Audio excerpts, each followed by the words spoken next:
Have you heard of the Japanese soldiers who didn't surrender along with the rest of their country in 1945 and spent decades hidden away in the belief that World War II raged on? The town I lived in for the early parts of my life gave me a similar experience. As kids in our small town, we all grew up with the same story. It was late October 1962, and the Cuban Missile Crisis threatened to engulf our planet in a fiery apocalypse. On the evening of October 27th, the townsfolk tucked themselves into bed for an inevitably restless night of sleep, whilst radio and television chatter in the background provided increasingly worried-sounding commentary of the situation at hand. At some point, the signals grew garbled before eventually turning into static, and the constant noise of live updates were suddenly sorely missed. Before dawn came, unfamiliar men in army fatigues went door to door and led the townspeople into a large shelter built beneath their feet in anticipation of the exact scenario they had been alerted to.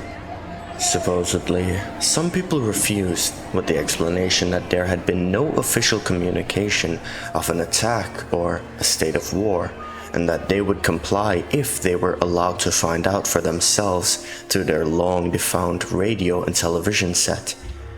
Childhood rumor had it that none of these people were seen again. I was born a decade after that night. My first memory is playing catch with myself against the decaying concrete wall in the shelter. It was a pretty big place, bigger than you would expect for a town our size, and life down there did its best to mimic the lives we all had stolen from us. Those efforts were admirable, but ultimately fruitless. There was a dingy little school for the kids, a community kitchen with massive stockpiles of awful canned food, and large rooms filled with rows upon rows of rusting metal bunk beds. Still though, life in the shelter was awful. I would not wish being trapped underground with hundreds of people for decades on anybody, and the drab existence took its toll on the older townspeople who had once known a life far better than that one. There was a room that became notorious for the sheer amount of people that took their own lives there. They had to get creative with such limited resources, and sometimes it would take days or weeks for somebody to die after slitting their wrist with a dull, rusty knife. I would know because my father died in that god-forsaken room.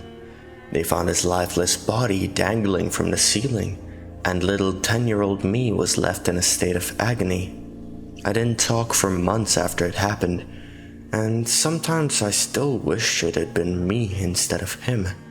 Then at least I wouldn't be burdened with the knowledge I am today. I remember being taught about the aftermath of the night that started all of this in school. We were told that most of our nation and the world had been ravaged by clouds of smoke and pillars of fire.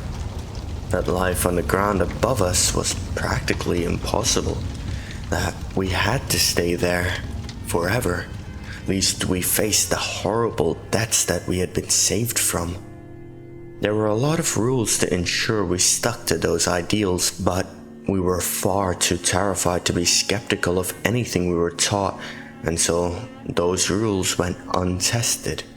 It took me until I was 19 to question the teachings we were expected to take as absolute truths. You see, whilst I was mostly a good citizen and complied with the rules of the shelter, I did have a sneaky little habit. I don't know why. Perhaps I'd grown bored or just wanted to disobey the seemingly arbitrary rules for once, but I had a borderline obsession with exploring the nooks and crannies of the shelter. Finding untouched corners and hints of a life that supposedly didn't exist anymore gave me a thrill I didn't know was possible in that place. Those hints were usually boring by any outside measure, but one day I found something that left me both in awe and bewildered terror. A window. I didn't know what it was at first, because when I came across it, all I could see was a buildup of dust and cobwebs in the shape of a square. But I quickly got to work peeling away the layers that had built up over what was presumably a great many years to reveal something out of my wildest dream. An impossibly green landscape stood before my eyes. The sky was a deep blue with an occasional cloud floating by, and the houses, abandoned decades before, lay there in an unmaintained condition that gave them a unique character. I must have stood there for hours taking it all in, wondering why the world I was taught about wasn't what I was staring at, wondering why we had been lied to. I made my way back to my bunk bed at some point and settled in for a night of restless sleep, of my few unconscious moments being pierced by the supposedly impossible landscape I had seen. It took me weeks to bottle up the courage to go back because I was terrified that my eyes had somehow deceived me, that I was losing my mind and that I would end up in that room with the same fate my father faced. I couldn't tell anyone, and I didn't tell anyone. They would think I was losing my mind too, and understandably so. Eventually, though, I did go back, armed with a little piece of my bed that I had managed to break off. Do you know what it's like to have a burning desire to step out into a world that you have always been taught would kill you as soon as it got the chance? Because I do. The perfect palette of colors before me was so strong to resist. I needed to go out there, to run my fingers along the green grass, and to breathe in the air that had been meant for me. So, I did. The window was large enough that after the glass was broken into minuscule pieces, it was easy for me to climb out. I took my first step that wasn't in that shelter and inhaled for as long as I could whilst my lungs filled with cool, wonderful air. I turned my head back towards the window only to find it was gone. Bare concrete lay in front of me, and my way out was no longer my way back in. Despite my confusion, I figured it was some long-forgotten security redundancy. I quickly forgot about that though, as I refocused on the reality of life outside that place. It was real. It was all real. I wasn't losing my mind.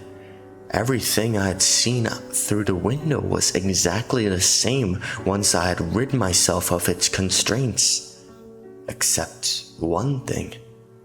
It was out of view from the window, so I hadn't seen it before I had climbed out. It pierced the otherwise impossibly pristine landscape around me. An army van. All 4 doors laid open, and there was a singular person in the front seat. His head had a bullet hole cleanly through it, and any blood from the incident had long dried up. As I walked closer to the van, I noticed a piece of paper beneath the deceased soldier's dangling foot. To whoever is lucky enough to read this, I am sorry for what we did to your people, to your families. During the Cold War, the unit I worked for was ordered to implement a psychological experiment. It went too far. We were supposed to keep you in the shelter for a year, to test our readiness for what seemed like an inevitable future, to find out whether a shelter of that scale and nature could be our saving grace, our hope for rebuilding civilization in the event of the bombs finally falling. It was unethical at best, but I rationalized it with the false comfort of doing a service to our nation. I told myself that perhaps our research would one day keep us all alive, even if it meant mental torment for the people of your town. Well, a year came and left quite a while ago, slowly, Governmental and military interest in this little experiment dried up. On the nights that this all began, you were led to believe that the bombs were fast approaching our nation. The people who refused to believe our word, legitimized only by army fatigues and commanding voices, were the smart ones. That's why it hurt so much when we were ordered to line them up against a wall and shoot them. They deserved so much better. The truth is that Cold War tensions began to ease following the emotional high point of the missile crisis, and over the years the need for shelter subsided.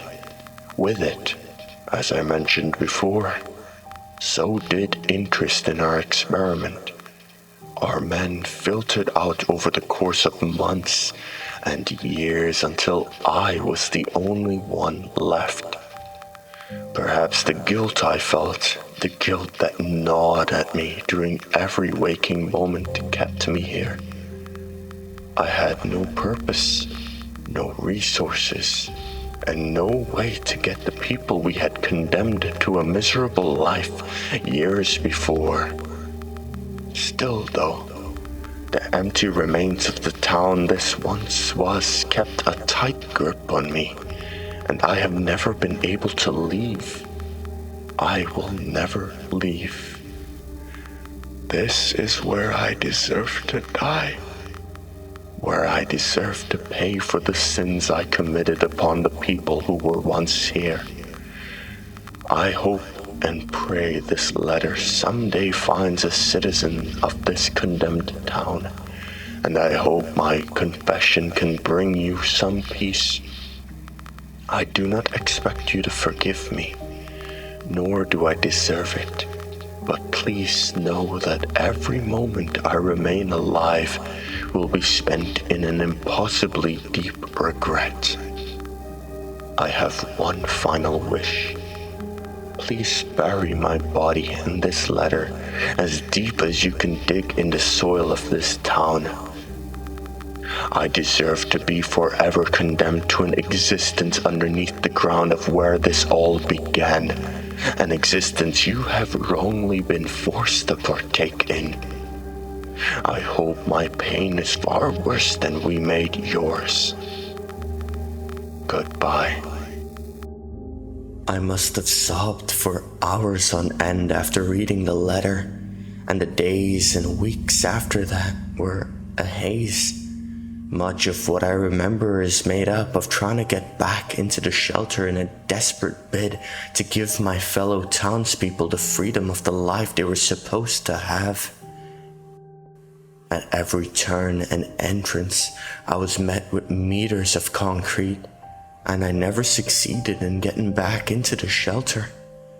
I don't remember how long I tried, but eventually I gave up and decided to grant the deceased soldier his final wish. I dug for days and buried him outside the area where the window that started this all used to be. I know he said he doesn't deserve forgiveness, but he had the dignity to understand the awful nature of what he did, and he stayed with us until his end. He was a far better man than those who left us behind, forgotten about and condemned. I hope his regrets are washed away in the soil of our town. As for me, I left the town a long time ago. I lost my way out as I was leaving, and I was never told the original name of my town and the shelter, so unfortunately the memories are all the proof of the experience I have. The outside world took a lot of getting used to, but in the years since my escape, I have grown to be okay with my new life. Still though, I will never forget what I left behind. Even if it was decades ago, my entire life was in that shelter. Everybody I knew and all that I had loved. I wake up every morning having been tormented by nightmares of still being stuck in that deep, dark underground prison and yet I often find myself wishing for the comfort of those I lost upon my escape. I hope they found their peace with my sudden disappearance, but something in me knows that they haven't.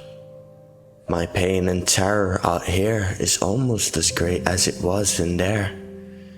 Maybe ignorance is actually bliss, like they say. Perhaps someday the townsfolk I once knew will be greeted with the same view of the blue skies and green meadows as I was.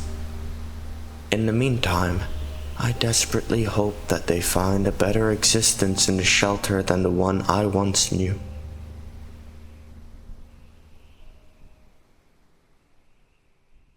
Hello everyone. What a story by Blade Runner 3027. That was really good. The most interesting part about this story is that this could actually happen. This could actually be real. And that's something I love about certain creepypastas. Some people really nail the aspect of it that makes you question, what if it's real? What if this is real? But, obviously it's not. But it still itches that part of you, that part that it's so close to reality that it could be real. It could have happened. What if it did? Maybe somewhere in the world, somebody was actually trapped in a shelter like this.